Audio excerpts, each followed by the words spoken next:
नांदेड़ शहर में कोरोना के मरीज अब कम तादाद में पाए जा रहे हैं। मरकजी हुकूमत ने तीसरी लहर का अंदेशा जाहिर करके रियासतों को चौकसी अख्तियार करते हुए ज़्यादा से ज़्यादा लोगों को टीका लगाने की हिदायत दी है।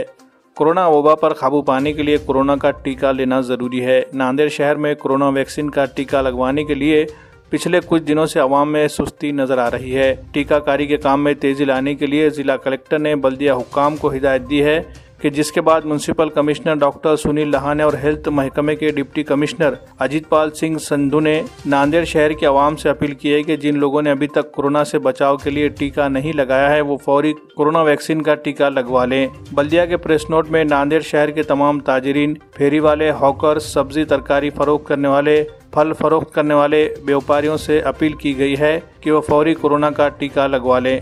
आइंदा 7 दिन के अंदर पहला खुराक हासिल कर ले। म्युनिसिपल कॉरपोरेशन के हुदूद में बल्दिया के सांगवी दवाखाना, तरोड़ा दवाखाना, जंगमवाड़ी दवाखाना, पूर्णिमा नगर दवाखाना, शिवाजी नगर दवाखाना, श्रावस्ती नगर दवाखाना, विनायक नगर दवाखाना, खड़गपुरा दवाखाना, हैदरबाग दवाखाना, करबला दवाखाना, अरब गली दवाखाना, कोठा दवाखाना, सिडको दवाखाना में वैक्सीन दस्तयाब है। लोग अपनी सहूलत के मुताबिक वहां पहुंचकर कोरोना वैक्सीन का टीका लगवा ले। टीका न लगवाने वाले ताजिरीन के खिलाफ आइंदा हफ्ते से कार्रवाई का इशारा दिया गया है। यहाँ तक कि उनकी दुकानों को ताला लगा दिया जाएगा और उनसे जुर्माना भी वसूल किया जाएगा।